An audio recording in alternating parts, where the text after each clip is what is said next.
مشورہ لینے اور دینے کے اصول کیا ہیں اور کس سے مشورہ لینا چاہیے اور کس سے مشورہ نہیں لینا چاہیے؟ ارشاد۔ بسم اللہ الرحمن الرحیم نحمدہ و نصلی علی رسولہ الکریم۔ جی صاحب، یہ تو ایک بڑا بہت جامع سوال ہے۔ جی ہاں۔ مشورہ ایک ایسا عمل ہے جس کے بارے میں حضور پاک صلی اللہ علیہ وسلم کو بھی حکم دیا گیا، حالانکہ حضور پاک صلی اللہ علیہ وسلم کے پاس براہ راست رہنمائی وحی کی صورت میں اللہ کی طرف سے موجود تھی۔ وَشَاوِرْهُمْ فِي الْأَمْرِ، وَشَاوِرْهُمْ فِي الْأَمْرِ، اس لیے کہ قیامت تک امت کو تعلیم دینی تھی کہ اپنے معاملات کے اندر مشورہ کرنا ہے، اور فرمایا کہ مشورہ کرنے والا کبھی نادم شرمندہ نہیں ہوتا۔ جی۔ اور اسی طریقے سے فرمایا کہ استخارہ کرنے والا، استخارہ اور مشورہ، یہ آپ کو دو ایسی اعمال دیے گئے ہیں جس کے ذریعے سے آدمی ندامت شرمندگی سے بچ جاتا ہے۔ ٹھیک۔ مشورہ سنت عمل ہے، کن معاملات میں کرنا چاہیے؟ تو ایک تو یہ کہ جو فرائض ہیں ان میں مشورہ نہیں ہے۔ ٹھیک۔ اچھا، اب سوال یہ ہے کہ یہاں پہلا حصہ، یہ 3-4 حصے ہیں نا اس سوال کے، کیا مشورہ کرنا ضروری ہے؟ میں آپ سے یہ عرض کر رہا ہوں، مشورہ ان امور میں نہیں کیا جائے گا جو شرعی فرائض ہیں۔ کوئی آدمی مشورہ کر رہا ہے آج فجر پڑھوں نہ پڑھوں، کیا مشورہ ہے آپ کا؟ اس میں کوئی مشورہ نہیں ہے، ان امور کے لیے مشورہ نہیں ہے۔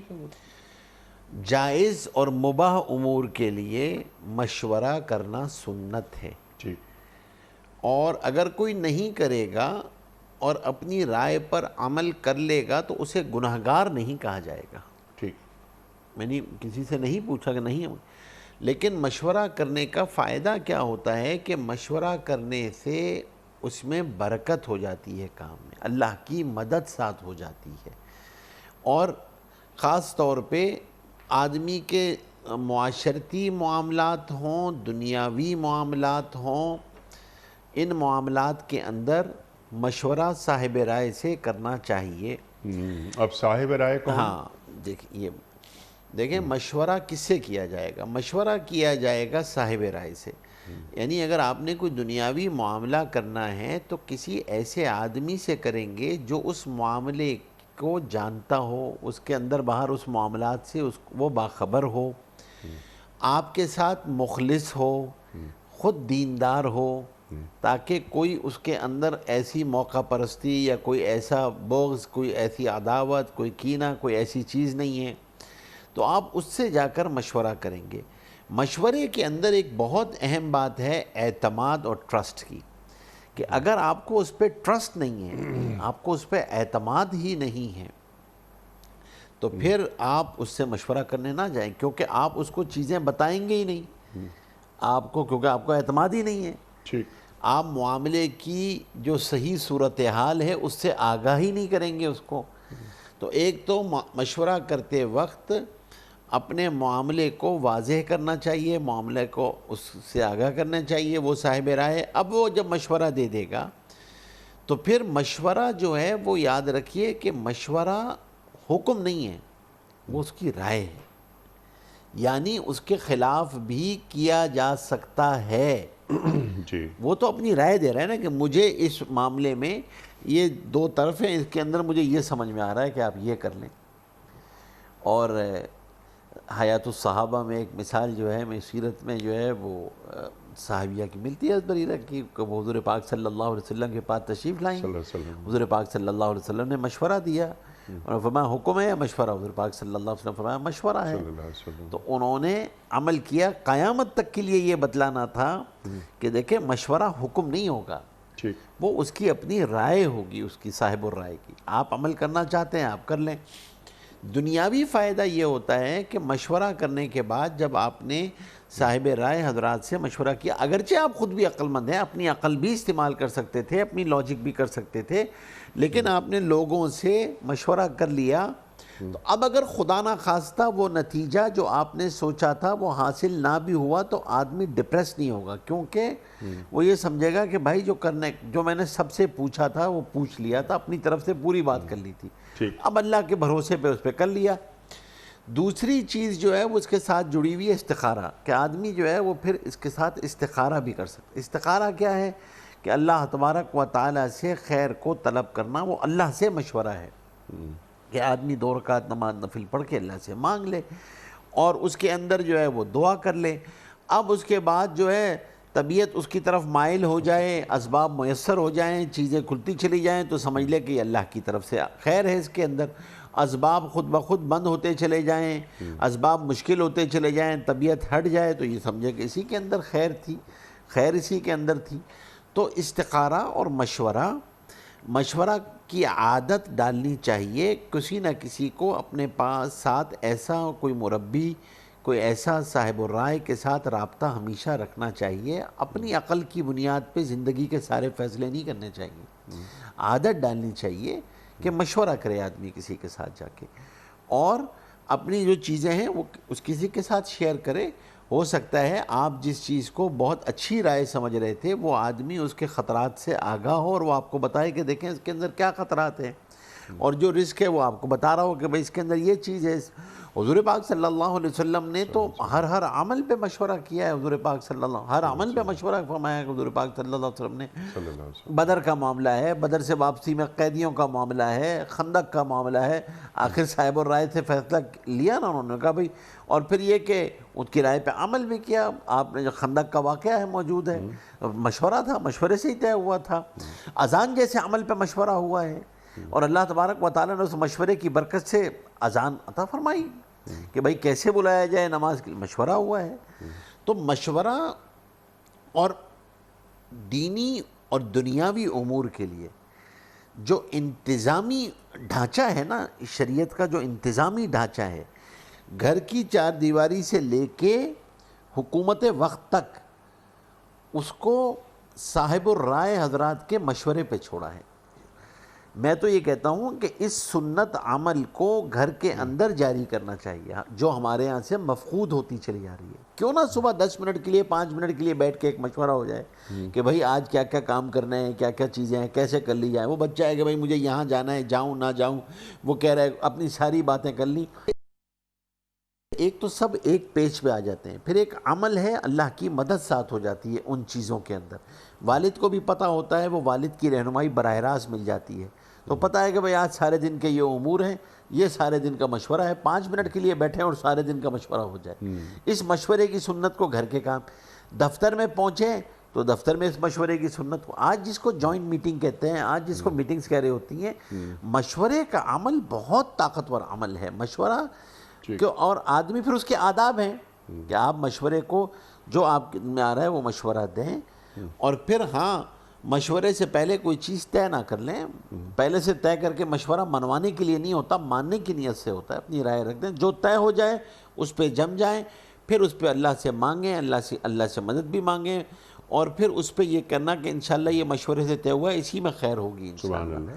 تو یہ جب آدمی عمل کو اس آداب کی رعایت رکھتے ہوئے کرتا ہے تو اس کی برکات حاصل ہوتی ہیں، جو دنیاوی برکات ہیں اور جو اخروی برکات ہیں۔ دنیاوی برکات یہ ہیں کہ دلوں میں اجتماعیت آتی ہے، اللہ کی مدد ساتھ ہوتی ہے، اور اللہ تبارک و تعالی عمل میں برکت ڈال دیتے ہیں اس کام کے اندر۔ اور یہ 3 بہت طاقتور چیزیں، دلوں میں اجتماعیت کا آنا، اللہ کی مدد کا ساتھ، عمل میں برکت کا آ جانا، ان تینوں کے لیے مشورہ ضروری ہے۔ ٹھیک ہے، تو اس مشورے کی عادت شورا بینہم، یہ بھی اللہ تعالیٰ قرآن کریم میں فرما رہا ہے مسلمانوں کو آپس میں۔ مسلمانوں کا تو ریاستی ڈھانچہ بھی شورا پہ قائم ہے، نیچے سے اوپر تک ریاست، تمام ڈھانچہ جو ہے وہ شورا کے اوپر ہے، سبحان اللہ، سارے کا سارا ہے ہی مشورے کے اوپر۔ اچھا مفتی صاحب، ابھی آپ کی گفتگو کے دوران 2-3 باتیں ذہن میں آئیں۔ سب سے اہم بات تو اس میں یہ ہے کہ جس سے مشورہ لیا جا رہا ہے اس پر کیا یہ اخلاقی ذمہ داری عائد ہوتی ہے کہ جو مشورہ مجھ سے لیا جا رہا ہے، جس کے لیے یہ صاحب آئے ہیں میرے پاس، میں اس مشورے کی اس بات کی تشہیر نہیں کروں گا؟ پہلی بات، بالکل یہ اخلاقی پابندی ہے، ایتھیکل دنیا، آج کی دنیا بھی اس کو ایتھیکل ریکوائرمنٹ مانتی ہے، یہ تو آپ کر ہی نہیں سکتے۔ اور شرعاً بھی. اس لیے تو میں نے وہ کہا تھا کہ بہت ضروری چیز یہ ہے کہ جس نے آپ سے, وہ امانت ہے, مشورہ امانت ہے, اس کی بات آپ کے پاس امانت ہے, آپ کسی کی یہ خیانت کر ہی نہیں سکتی, یہ خیانت ہے اس کی بات کی یہ بہت تشہیر بڑی کرنا. بات ہے کہ یہ کہ عام طور پہ یہ ہونے لگا ہے نا, ہم دیکھتے ہیں معاشروں میں. ہاں مجھے پتہ ہے. نہیں, کل وہ آئے تھے بھائی, وہ یہ مشورہ مجھ سے مانگنے آئے تھے اور میں نے انہیں یہ مشورہ یہ دے دیا. اب وہ ایک بات جو بالکل ایک سیکریسی ہو سکتی ہے, وہ اس کو آپ نے بالکل بیان ہو کر سکتا دیا. ہے اس کا کوئی کاروبار تھا, اس کا ہو سکتا ہے کاروبار کوئی ہو, خاص اس کی چیز تھی, بیٹی کی شادی کے تعلق سے کوئی خاص معاملہ تھا, کوئی جس خاص کی معاملہ, مشورہ لے رہا ہے وہ, اور وہ جا کے اس کو. مشورہ دینے والا امین ہے, ٹھیک ہے, یہ امانت ہے. یہ جو آپ نے بات ارشاد فرمائی یہ بہت اہم بات ہے, اور اس سے بڑا فساد ہوتا ہے. اسی لیے اس بات کا لحاظ رکھنا چاہیے, اور اگر یہ حوصلہ نہیں ہے تو پھر کسی کا مشورہ نہ سنیں, معذرت کر لے اس سے. جی ہاں بالکل, اگر یہ حوصلہ, یہ استعداد اس کے پاس نہیں ہے تو پھر ان معاملات میں معذرت کرے پہلے. جی ہاں بالکل. کہ بھائی اور ایک اہل ایمان کو تو اس کا سینہ تو رازوں کا صندوق ہونا چاہیے. بالکل صندوق ہونا چاہیے. اور بھائی آپ کسی کے رازوں کو رکھو گے تو اللہ جل شانہ آپ کے رازوں کو بھی پردے میں رکھے. سبحان اللہ, سبحان اللہ. تو آپ اچھا, کیا کسی بزدل سے مشورہ لیا جا سکتا ہے؟ دیکھیں, یا کہیں ایسا تو نہ ہو کہ وہ بزدل پھر ہمیں بھی بزدل بنا دے؟ یہ ہوتا ہے. اس لیے تو میں نے کہا کہ یہ جو لفظ ہے نا صاحب الرائے, یہ بڑا جامع لفظ ہے. اس کے اندر دیکھیں, اگر وہ رسک ٹیکر نہیں ہے نا تو وہ آپ کو بھی رسک نہیں لینے دے گا. ٹھیک, آپ نے مثال کے طور پہ لیتا ہوں, میں تو کوئی دنیاوی سی مثال دے رہا ہوں, آپ کو کوئی وہ نہیں دے رہا کہ آپ کوئی انٹرپرینورشپ کرنا چاہتے ہیں, آپ کو اپنے طور پہ کاروبار شروع کرنا چاہتے ہیں, جس کی کوئی بہت زیادہ اسکلز ابھی آپ کے پاس نہیں ہے, شوق ہے, دل ہے, آپ چاہتے ہیں, آپ سمجھتے ہیں یہ کر لوں گا میں, تو پھر کہتے ہیں کہ بھائی کسی رسک ٹیکر کے پاس جاؤ, جس کو رسک لینا آتا ہو, جس کو لگانا آتا ہو, جس کو رسک لینا آتا ہو, وہ آپ کو موٹیویٹ کرے گا رسک لینے کے لیے. ٹھیک, بزدل ہوگا نا وہ ڈرا دے گا, کہنے کہ کیا کر رہے ہو بھائی, نوکری کرو نا بس, صحیح ہے, جہاں پہ رہو گے لگی بندی آتی تو رہے گی نا, یہ کہاں اپنے آپ کو ڈال رہے ہو خطرات کے اندر, تو وہ آپ کو ڈی موٹیویٹ کر دے گا. تو آپ کو اسی لیے یہ سوچنا بہت ضروری ہے کہ یہ مشورہ کس سے کیا جائے گا. یہ بہت امپورٹنٹ بات ہے. ہر کس و ناقص سے مشورہ نہیں کیا جاتا ہے, ہر مشورہ ہر ایک سے نہیں کیا جاتا ہے, اور نہ اس پہ کوئی بلکہ مشورہ ہاں جب صاحب الرائے سے کر لو تو پھر کوشش کرو کہ اس کی بات پہ عمل کرو, الا یہ کہ آپ کے پاس کوئی واقعتاً ایسا عذر, کوئی ایسی چیز, کوئی ایسی اسٹریٹجی آ جائے کہ آپ سمجھتے ہیں کہ اب اس کو چینج کرنا ضروری ہو گیا, ہو بھی جائے تو دوبارہ مشورہ کر لو. مشورے کے بعد دوبارہ مشورہ ہو سکتا ہے, کوئی ایسا مسئلہ نہیں, پھر دوبارہ مشورہ کر لیں. لیکن مشورہ دینے والا جو ہے وہ اخلاص کے ساتھ اور اللہ تبارک و تعالیٰ کے احکامات کو اللہ کے خوف کے ساتھ مشورہ دے گا, اور اس کی جو اس کے لیے خیرخواہی کے جذبے کے ساتھ مشورہ دے. خیرخواہ دیکھیں, صاحب الرائے کے ساتھ اس کا آپ کے لیے خیرخواہ ہونا بھی بہت ضروری ہے, وہ آپ کا خیرخواہ ہو. بالکل صحیح. اور یہ جو آپ راز والی بات فرمائی, یہ اس خیرخواہی کی بنیادی صفت ہے. اس کے بغیر خیرخواہی نہیں ہوتی ہے. اگر یہ موجود نہیں ہے تو پھر خیرخواہ نہیں ہو سکتا. ایک تو خیرخواہی تو خیر بنیادی وصف ہے, لیکن یہ مشورہ دینے والے کی ذمہ داری بھی ہے. یہ میں خیرخواہ تو آپ کا ہوں, اگر میں نہیں بھی ہوں آپ کا خیرخواہ, لیکن آپ نے مجھ سے ایک مشورہ مانگا تو مجھ پر یہ اخلاقی فریضہ عائد ہوتا ہے کہ میں اس بات کو اس کمرے سے باہر نہیں نکالوں. ویسے بھی المجالس بالامانہ, بالکل اللہ کے رسول فرما رہے صلی اللہ علیہ وآلہ وسلم, یہ تو مشورے کی بات ہے. اور مشورہ نہ بھی ہو, کوئی بات اگر آپ نے ایسی کہہ دی مجھ سے جو مشورہ نہیں ہے اس میں نے باہر جا کے وہ بات بیان کر دی. تو اس لیے یہ کہ صاحب مفتی نجیب صاحب مجھ پر کتنا اعتماد کرتے ہیں کہ انہوں نے اتنی اہم بات بیان کر دی میرے سامنے اپنے نمبر بنانے کے لیے. وہ بات جو آپ نے اعتماد سے مجھ سے کہی تھی, مجھے کیا حق پہنچتا ہے کہ میں باہر جا کے وہ بات بیان کروں؟ بالکل صحیح. یہ خیانت ہے, یہ خیانت ہے, معاشرتی خیانت. ٹیلی فون پہ بات ہو رہی ہے, میں آپ سے ملنے آپ کے کمرے میں آ گیا, آپ کی بات جاری ہے, آپ کسی سے بات کر رہے ہیں, آپ نے اشارے سے کہا تشریف رکھیے, اور وہاں کوئی اہم بات آپ کر رہے ہیں, وہ میرے کان میں پڑ گئی, اور باہر جا کے میں نے کہا کہ یار میں کمرے میں گیا تھا اور وہ دیکھے وہ یہ بات کر رہے تھے اور یہ ایک بات تھی اور انہوں نے یہ بات کی ہے. وہ بات ایک میرے کان میں پڑ گئی ہے, وہ میرے اندر ایک تو یہ کہ میں اس وقت داخل ہی نہ ہوں کہ جب آپ بات کر رہے ہوں, یہ بد اخلاقی ہے. بد اخلاقی. دوسری بات یہ کہ اگر میں نے یہ بات سن لی ہے تو مجھے کس نے یہ حق دیا کہ میں باہر جا کر وہ باتیں بیان کروں. بالکل. تو یہ ایک بنیادی جو اخلاقیات ہے ان میں شامل نہیں ہوتی یہ چیزیں ہمارے معاشروں میں. ایک عجیب بات یہ ہو گئی ہے. اس ذیل میں ایک آخری بات جو آپ کی خدمت میں پیش کرنا چاہ رہا ہوں، کیا بیوی سے مشورہ لینا چاہیے یا بیوی کو اپنے امور میں شریک کار رکھنا چاہیے کہ میں یہ کرنا چاہ رہا ہوں اور یہ ہوں؟ ہمارے پاس یعنی بائی اینڈ لارج نہیں رکھا جاتا ہمارے معاشروں میں. دیکھیں اس کے اندر جو ہے نا مختلف امور ہیں جس کے بارے میں. ایک چیز یہ ہے کہ آپ کوئی کاروباری مشورہ کرنا چاہتے ہیں، آپ سمجھتے ہیں کہ اطلاع کر دی جائے تو ضرور کوئی نیا کاروبار شروع کرنے چاہ رہے ہیں جس کے اندر آپ کی انویسٹمنٹ ہے تو ضرور اس کو بتا دیں. آپ اطلاع کرنا ضروری ہے. اگر وہ کوئی تجارت کی لائن کی نہیں ہے تو ظاہر سی بات ہے آپ کو تو وہ کوئی مشورہ نہیں دے گی، اس کے اندر کوئی ایسا مشورہ نہیں ہے. وہاں اطلاع ضروری ہے. ٹھیک ہے.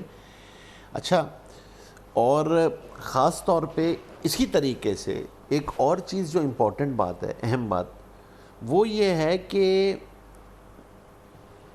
جو بچوں سے متعلق مشورے ہیں وہ تو بیوی کے ساتھ ضرور ہونے چاہیے. یقیناً.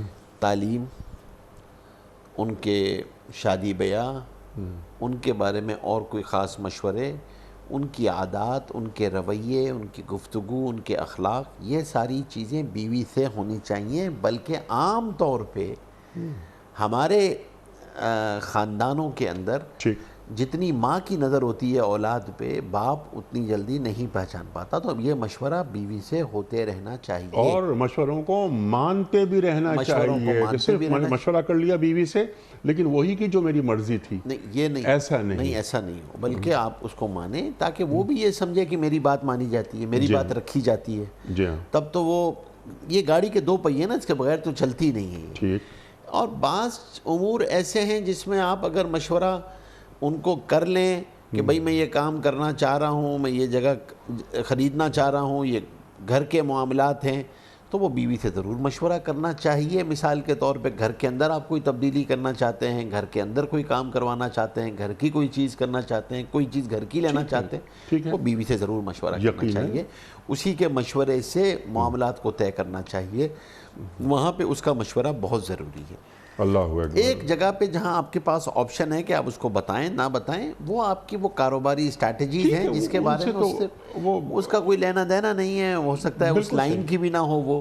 لیکن ہاں، کسی کو آپ پارٹنر بنائیں یا کسی کے پاس پیسے انویسٹ کریں تو اس کو اطلاع ضرور کریں، اسے ضرور بتائیں کہ بھئی یہ ہے. یا کسی کے پاس امانتیں رکھی ہوئی ہوں آپ کی، وہ ضرور بتائیں. جی ہاں، بالکل. تو وہ ضروری ہوتا ہے بتانا. ورنہ آدمی جو ہے نا یہ پتہ ہو کہ اور کسی کو پتہ نہ ہو، بیوی کو بھی نہ پتہ ہو، تو پھر معاملات کے اندر جو ہے وہ مسائل پیدا ہوتے ہیں.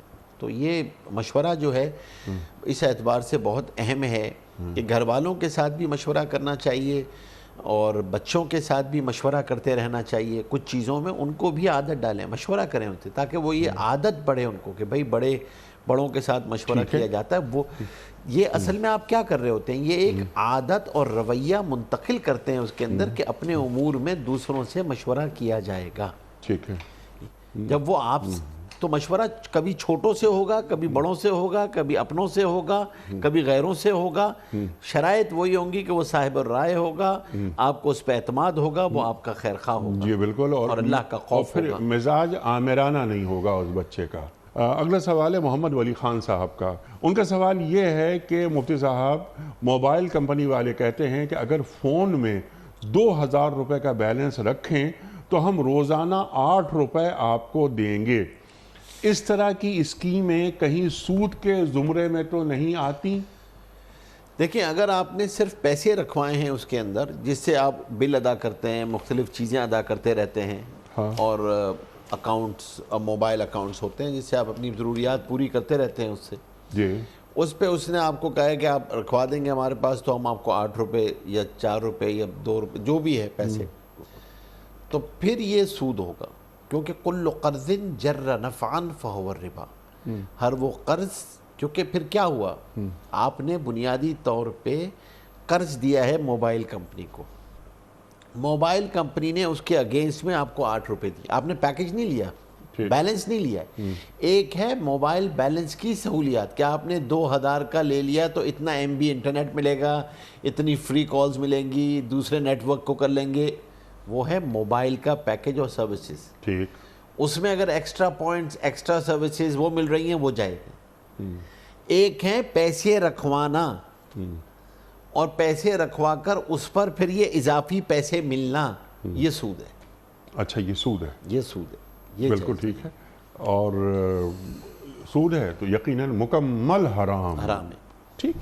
محمد ارشاد صاحب ہیں آزاد کشمیر سے. ان کا سوال یہ ہے کہ مفتی صاحب, ہمارے علاقے میں عید الاضحیٰ کے موقع پر ان رشتہ داروں کے گھر گوشت نہیں بھیجا جاتا جن کے ہاں قربانی ہو چکی ہے. کیا ایسے کرنے کی دین اجازت دیتا ہے؟ دیکھیں, اگر آپ یہ پوچھیں, سوال اگر یہ ہوتا کہ ترجیح کن رشتہ داروں کو دی جائے, جن کے یہاں قربانی ہوئی یا جن کے یہاں نہیں ہوئی, تو جواب واضح تھا کہ ترجیح ان کو دینی چاہیے جن کے ہاں قربانی نہیں ہوئی ہے. ان رشتہ داروں کو تلاش کریں, ان کو دیں. لیکن اب یہاں پر سوال یہ ہے کہ کیا ایسے رشتہ داروں کو ہم بھیج سکتے ہیں جن کے گھر قربانی ہوئی ہے؟ ہمارے یہاں نہیں بھیجا جاتا. عرف یہ ہے کہ ہم ایسے رشتہ داروں کے یہاں نہیں بھیجتے جن کے ہاں قربانی ہوئی ہوتی ہے. ٹھیک. تو اب یہاں پر دیکھنا یہ چاہیے کہ بھئی اگر تو سارے ہی رشتہ دار ارد گرد جتنے لوگ رہتے ہیں ان سب کے یہاں ہوئی ہے تو بھیج بھی دیں, تو بھی کوئی حرج نہیں ہے. آپ کو بھیج دینا چاہیے, کیونکہ حصے قربانی کے اندر رشتہ داروں کے بھی ہیں. لیکن سب سے پہلے اسی کو تلاش کرنا چاہیے جن گھروں میں قربانی نہیں ہوئی. تو یہ اچھا کر رہے ہیں. یہ اس لحاظ سے تو اچھا کر رہے ہیں. ٹھیک. لیکن اگر یہ اس کا مطلب کسی کے بھی نہیں بھیجتے تو پھر یہ صحیح نہیں ہے. اگر یہ اس وجہ سے کر رہے ہیں کہ بھائی ہم ان گھروں کو تلاش کریں جن گھروں میں قربانی نہیں ہوئی ہے, بہت مستحسن عمل ہے, صحیح ہے, کر سکتے. بہترین عمل ہے. ڈاکٹر عبدالغفار صاحب ہیں بدین سے. ان کا سوال ہے, اور یہ بڑا اہم سوال, کہ مفتی صاحب اگر 2 مفتیوں کے فتووں میں اختلاف ہو جائے تو ہم جیسا معمولی آدمی کیا کرے؟ وہی کرے جو 2 ڈاکٹروں میں اختلاف ہو جائے. تو معمولی ڈاکٹر کیا کرتا ہے بھائی؟ اگر کوئی نہیں, پھر مریض کیا کرتا ہے, یا آپ یہ کہیے نا. تو ڈاکٹر کیا کرے ایک عام آدمی؟ مریض اصل میں جب اختلاف ہو جائے گا تو ہم یہ دیکھیں گے کہ ان میں سے کس پر آپ کو اعتماد ہے, کس کی طرف آپ کی طبیعت مائل ہے, اس پہ عمل کر لیں. لیکن اس کے ساتھ ساتھ دوسرے کی تنقیص تردید سے اجتناب لازم ہوگا. ٹھیک ہے. کیونکہ وہ بھی اپنی جگہ, ان کی بھی ایک رائے ہے. ٹھیک ہے. اور وہ بھی کسی علمی دلیل کی بنیاد پر ہے. آپ نے جس کو فالو کیا ہے آپ کی بھی, تو آپ کو کوئی مسئلہ نہیں ہے, آپ اس پہ عمل کر لیں. ان کی پاس بھی دلیل موجود ہے. اور ہو سکتا ہے کہ معاملہ جدید ہو, جدید معاملے کے اندر اختلافات ہو جایا کرتے ہیں چیزوں کے اندر. تو آپ نے اگر اس کے قول پہ عمل کیا ہے, مفتی کے قول پہ عمل کیا ہے, آپ کو ان پر اعتماد ہے, آپ یہ سمجھتے ہیں کہ وہ اس معاملے کو سمجھتے ہیں اور وہ اس اعتبار سے جو ہے وہ مناسب ہیں کیونکہ ان کو اس معاملے کی سمجھ ہے, تو اس فن سے مناسبت ہے, تو بس ٹھیک ہے, پھر آپ اس پہ عمل کر لیں. لیکن اگین میں دوبارہ کہوں گا اس بات کو کہ دوسری رائے سے کے اوپر تنقید کرنے سے اجتناب لازم ہے. اس کے اوپر آپ کوئی تنقید نہیں کریں گے. بالکل ٹھیک. آپ خاموش رہیں گے. ہاں, آپ نے اس کی رائے پہ عمل کر لیا, بس ٹھیک ہے. بالکل ٹھیک ہے. اور دوسرے مفتی صاحب بھی جو بات کہہ رہے ہیں وہ انتہائی نیک نیتی اور خلوص کے ساتھ کہہ رہے ہیں, اپنی دلیل کی بنیاد پہ کہہ رہے ہیں. تو آپ کو کوئی حق نہیں پہنچتا کہ ایک عامی ہوتے ہوئے آپ جو ہے وہ ایک عام آدمی, آپ کو آپ کو کوئی پتہ بھی نہیں ہے کہ کن دلائل کی بنیاد پہ انہوں نے فیصلہ کیا ہے, تو آپ ان پہ تنقید کریں. الا یہ کہ اگر آپ, میں کہتا ہوں عام آدمی نہیں, آپ عالم بھی ہوں جی, تب بھی آپ کو کوئی حق نہیں پہنچتا کہ آپ اس رائے پہ تنقید کریں, آپ تنقیص کریں اس کے اندر نقص. بھائی آپ علمی بنیاد پہ محاکمہ ہو سکتا ہے, اس کا میدان نہ سوشل میڈیا ہے, نہ عوام الناس ہے, نہ ممبر ہے. وہ تو آپ کی اپنی رائے, آپ اپنے طور پہ آپس میں خط و کتابت کے ذریعے اپنی بات ان کے سامنے رکھ دیں. وہ بھائی کہ میں یہ سمجھ رہا ہوں کہ اس دلیل کے اندر جو ہے اس کے مقابلے میں یہ دلیل زیادہ راجح ہے, یا مجھے یہ نقص نظر آ رہا ہے, وہ آپ اپنے اس کے طریقے موجود ہیں. صحیح. تو اصل میں اس جگہ پر 2 باتیں, اس سوال کے جواب میں 2 چیزیں ہیں. ایک ہیں کہ یہ اختلاف میں عوام کیا کرے اور علماء کیا کرے؟ عوام تو کچھ بھی نہیں کرے، عوام تو فالوورز ہیں نا، تو وہ کسی ایک کی رائے پہ عمل کر لیں، ایک کی رائے پہ عمل کرے اور جس پر اعتماد ہو، جس پہ یہ سمجھتے ہوں کہ یہ اس چیز کے بارے میں بہتر رائے دیں گے۔ اختلاف کسی مفتی صاحب کا ہو تو اس اختلاف کی اہمیت اپنی جگہ پر، جیسا آپ نے فرمایا، اس کی کوئی تنقیص نہ کرے، اس کا مذاق نہ اڑائے، کھلواڑ نہ کرے۔ کھلواڑ کی اجازت تو مفتی صاحب نے جو بات بیان فرمائی ہے وہ بھی اپنی دلیل کی بنیاد پہ بیان فرمائی ہے، اس کی، اس لیے آداب اختلاف جو ہیں وہ سیکھنا ضروری ہے۔ بہترین بات آپ نے فرمائی کہ آداب اختلاف اصل نہیں، اصل بات ہے آداب اختلاف۔ آپ کو وہ یہ کسی کے پاس بیٹھ کے مستقل سیکھنا چاہیے کہ اس کے آداب کیا ہیں۔ سخت سے سخت بات نہایت شائستگی کے ساتھ بھی کہی جا سکتی ہے۔ بالکل، یہی تو آپ کی اصل چیز ہے جو آپ کو سیکھنی ہوتی ہے، جی، کہ آپ کا جو رویہ ہے یہ بہت امپورٹنٹ ہے، کہ آپ نے اس بات کو کیا کہنا ہے، کتنا کہنا ہے، کس طرح کہنا ہے، کہنا بھی ہے یا نہیں کہنا ہے۔ جی ہاں، یہ سارے آداب اختلاف آپ کو سکھاتے ہیں جی کہ بھائی ہو سکتا ہے، ضروری نہیں ہے کہ ہر چیز کا جواب دینا بھی ضروری ہوگا، ہر چیز کا جواب کوئی ضروری نہیں ہے۔ یہی تو وہ حکمت ہے جو آپ کو سکھاتی ہے کہ آپ کسی کے پاس بیٹھ کے، کسی مربی کے پاس بیٹھ کے سیکھتے ہیں کہ بھائی کس سوال کا جواب دینا ضروری ہے، کس سوال کا جواب دینا ضروری نہیں ہے، کس بات کا جواب دینا ہے، کس بات کا جواب دینا نہیں دینا ہے۔ اور یہ بات صاحب کو بھی معلوم ہونی چاہیے کہ میں اس جواب کو دینے کا اہل نہیں ہوں، اہلیت بھی ہونی چاہیے۔ اصل بات اگر وہ مجھ سے اوپر سے گزر گیا وہ سوال تو میں خاموش رہوں۔ حضرت امام مالک کا تو بڑا اہم واقعہ ہے نا کہ لا ادری لا ادری لا ادری، 20 سوال کیے گئے، 20 کے 20 سوالوں کے جواب میں نہیں جانتا، میں نہیں جانتا، میں کہتے ہیں لا ادری نصف علم ہے۔ اگلے دن امام مالک رحمۃ اللہ علیہ پڑھ کر آتے ہیں، تیاری کرتے ہیں، سوالوں کے جوابات دیتے ہیں۔ آج جوابات دے دیے، ہاں کل تک میں نے نہیں پڑھا تھا۔ تو ضروری نہیں کہ ہر سوال کا جواب موجود ہو، مستحضر ہو۔ دوسری بات یہ ہے کہ یہ ضروری بھی نہیں ہے کہ ہر سوال کرنے والے کا جواب بھی آپ کو دیا جائے۔ اگر آپ یہ سمجھیں کہ اس سوال سے مقصود جو ہے، اس جواب سے مقصود فتنہ ہوگا، کوئی نہیں ہوگا، تو آپ اس کو اگنور کریں، آپ اس کو اگنور کریں۔ کوئی ضروری نہیں ہے کہ ہر سوال کا جواب دینا کوئی ضروری ہوگا۔ بھائی نہیں ہے، آپ نہیں سمجھتے کہ یہ بہتر ہے، اس کا جواب دینے سے فتنہ ہوگا، مسائل ہوں گے، آپ خاموش رہیں، بالکل اگنور کریں، اگنور کر دیں۔ تو آپ کو یہ وہ ساری چیزیں ہیں جو آداب اختلاف ہیں۔ یہ آداب اختلاف، اور ایک بات بہت اہم ہے مفتی صاحب اس سلسلے میں جو آپ بات فرما رہے ہیں، کہ اگر کوئی علماء کے، مفتیان اعظام کے جو اختلافات، علمی اختلافات ہیں، وہ پبلک میں نہیں آنے چاہیے۔ نہ وہ سوشل میڈیا کی زینت ہو، نہ ممبر کی زینت۔ پبلک کو پتہ ہی نہیں ہوتا کہ یہ کس سطح پہ بات ہو رہی ہے، علمی سطح کیا ہے، اس کا پس منظر کیا ہے، علماء کی باتیں یہ کیا، اور پھر وہ جب کھلواڑ بنتی ہیں تو وہ آدمی تو یہ ضروری تھوڑی ہے، مطلب آپ ترجمے دیکھ کے کوئی دلائل تھوڑی تلاش کریں گے، تراجم آپ کو تو پتہ ہونا چاہیے، آپ کو اس کی ماخذ پتہ ہونے چاہیے، وہ کس طرح بات، تو آپ اس پہ اعتماد کریں بھائی، آپ اس پہ سمپلی خاموش رہیں۔ اور علماء کو بھی چاہیے کہ یہ ساری کی ساری چیزیں ممبر پہ بیٹھ کے ڈسکس نہ کریں۔ اگر مجھے ان سے کوئی علمی اشکال ہے تو آپ اس سے خط و کتابت کے ذریعے اس کو، آپ گفتگو کے ذریعے اس کو، مسئلے کو حل کرنے کی کوشش کریں۔ مفتی صاحب ایک اور یہ سوال آپ کی خدمت میں، بڑا اہم سوال، اس کے بعد ہم چلیں گے ویڈیو کوسچنز کی جانب۔ اب سوال یہ ہے یاسمین صاحبہ کا، اس پہ بہت بات ہو چکی ہے، ہوتی رہتی ہے، لیکن آج پھر سوال یہ آیا ہے ان کا، اور پچھلے دنوں میں رپورٹ پڑھ رہا تھا اور میں تو حیران ہو گیا کہ جس طرح کے کیسز رجسٹر ہو رہے ہیں طلاق کے اور خلا وغیرہ کے، ریکارڈ ٹوٹ گیا ہے ہمارے معاشروں میں کیا ہو رہا ہے، اور ہمارا میڈیا بتا رہا ہے اس بات کو کہ کتنے کیسز ایک مہینے میں، ایک سال میں کتنے کیسز رجسٹرڈ ہوئے ہیں۔ ان کا سوال یہ ہے کہ ہمارے معاشرے میں طلاق کے واقعات بڑھتے جا رہے ہیں، بلکہ طلاق کو ایک مذاق سمجھ لیا گیا ہے آج کل کے لڑکے لڑکیوں نے۔ مفتی صاحب، خدارہ طلاق کی نحوست اور اس کی مذمت میں فرمائیے کہ مسلمان گھروں سے یہ لفظ باہر نکل جائے اور اللہ بیڑا غرق کرے ان ٹی وی ڈراموں کا جنہوں نے طلاق کو ہنسی مذاق سمجھ لیا ہے۔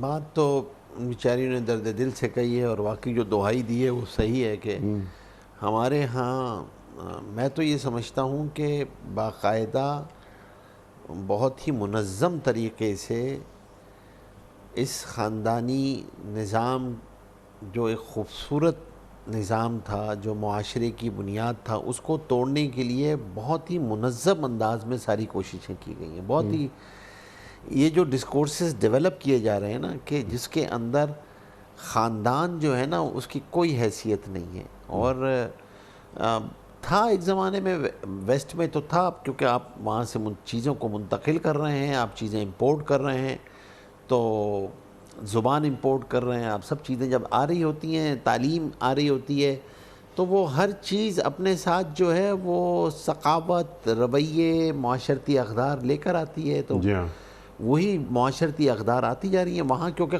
تصور خاندان کا ختم ہو چکا ہے. خاندان کا کوئی تصور نہیں ہے.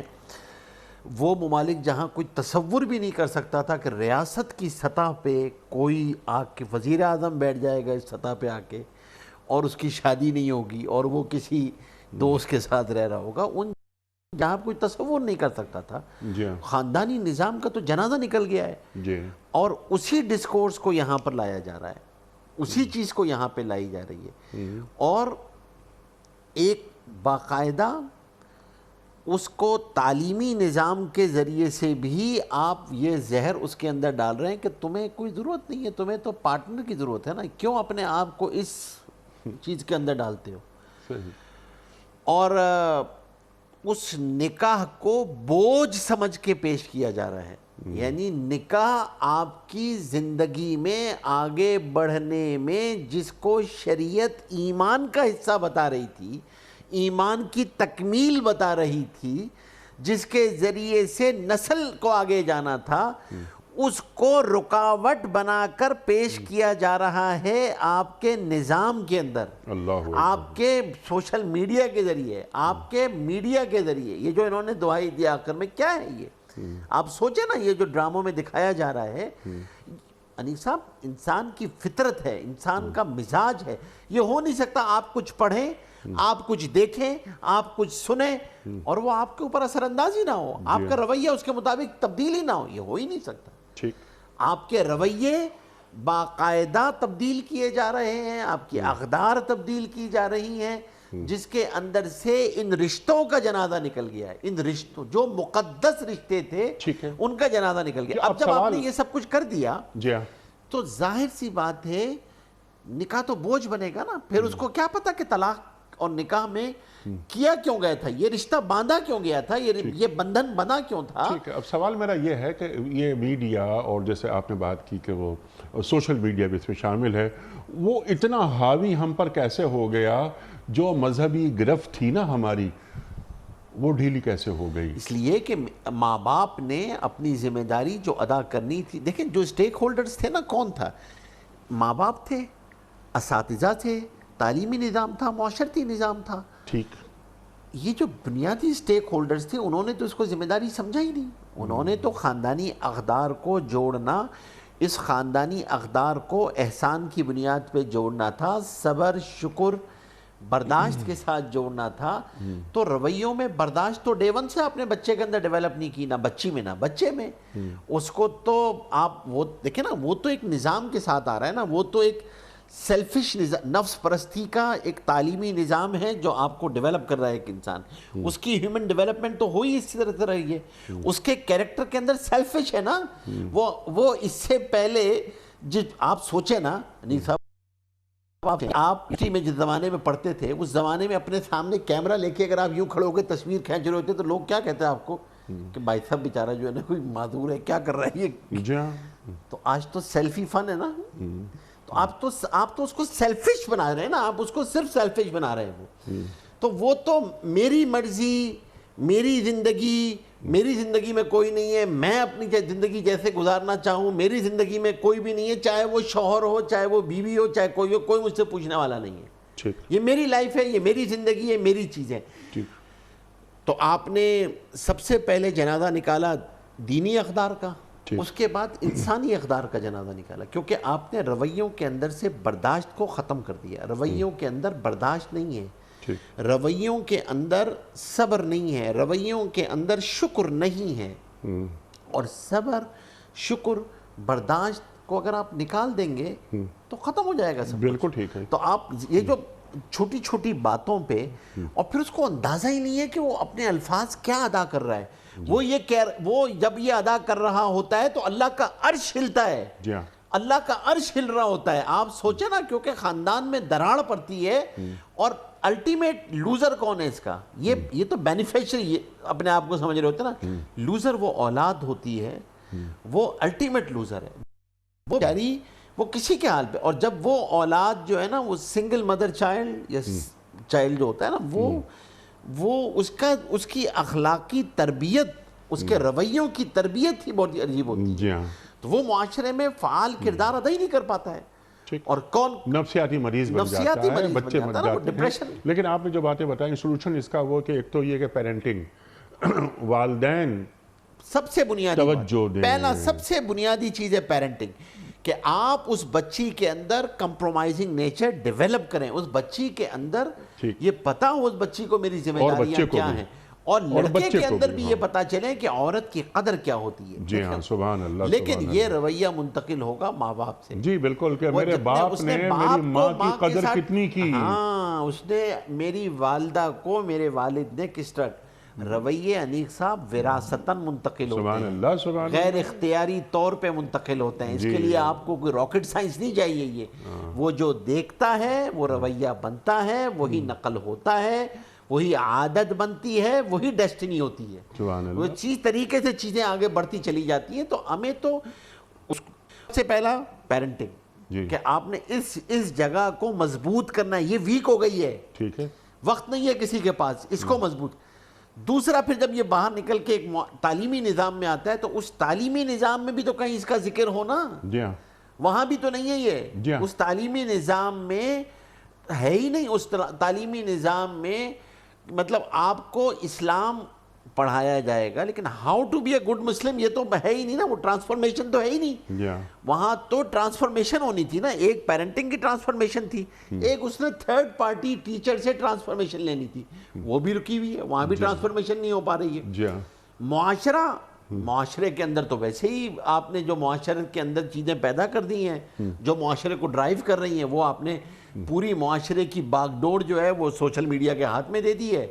تو وہ اس کو معاشرے کو لے کے چل رہا ہے, تو معاشرتی اقدار بھی اسی طرح ڈیولپ ہو رہی ہیں. اور اس کے لیے بنیادی کام شاید یہ آپ فرمائیے گا کہ قرآن کریم میں جو اصول بیان کیے جا رہے ہیں, اگر والدین اور والدین کے بعد پھر وہ اولاد جس کی شادی ہو رہی ہے وہ جان لیں کہ قرآن کریم کیا فرما رہا ہے, تو سب مسائل حل ہو جائیں گے. کہ آپ کو رہنا ہے, بیوی کا مقام کیا ہے, شوہر کا مقام کیا ہے, اور کس طرح ایک دوسرے کی وہ باتیں جو وقتی طور پر سخت لگتی ہیں ان سے کیسے دور ہوا جا سکتا ہے, نرمی مزاج میں کیسے آ سکتی ہے. قرآن کریم کی ایک آیت کا ترجمہ میں پیش کر رہا ہوں کہ وہ عورت یعنی وہ بیوی جس کی کچھ باتیں ناگوار گزر رہی ہیں, لیکن اس میں کچھ خوبیاں بھی تو ہیں, تم ان خوبیوں پر نگاہ کیوں نہیں رکھتے. بالکل ٹھیک ہے نا مفتی صاحب. بالکل. تو اصل آپ یعنی خلاصہ یہ ہوا کہ ہمیں ایک کوشش یہ کرنی چاہیے کہ اپنی مسجد کو زندہ کرنا چاہیے اس حوالے سے کہ کچھ کورسز مسجد میں ایسے ہوتے رہیں ماہانہ یا سہمائی بنیادوں پہ, کہ جن بچیوں کی شادیاں ہونے والی ہیں ان کے ساتھ 1 یا 2 دن کا کوئی ایسا ورکشاپ ہو جس میں آپ ان کو بنیادی چیزیں اور کچھ ریفرنس بکس اور قرآن کریم کی وہ تمام آیات ایک مرتبہ گزار دیں. ماں باپ کی ذمہ داری یہ ہے کہ بچی بالغ ہوئی ہے, بچہ بالغ ہوا ہے, یہ احکامات, معاشرتی احکامات ان کو سکھا دیں. آپ کی بچی بالغ ہوئی ہے, میں کہتا ہوں بھائی وہ میٹرک میں آیا ہے, وہ او لیولز میں آیا ہے, بچہ ہے, بچی ہے, اس کو سورہ حجرات پڑھا دیں تاکہ اس کو معاشرتی مسائل کا پتہ ہو, لوگوں کے ساتھ کیسے رہنا ہے, رویے میرے کیا ہوں گے. اور اسی طریقے سے وہ بچی ہو تو اس کو سورہ نساء آپ اس کو پڑھائیں. جی بالکل, سورہ بقرہ کی آیات پڑھائیں وغیرہ وغیرہ. لیکن یہ کام بنیادی طور پر والدین کا ہے, اور یہ انتہائی اہم ذمہ داری ہے, کیونکہ یہ بچہ کل کا باپ, یہ بچی کل کی ماں ہے. مفتی صاحب بہت سارا وقت گزر گیا, کم از کم ایک آدھ سوال تو ہم رکھ لیتے ہیں ویڈیو کوئسچن کے زمرے میں. جناب والا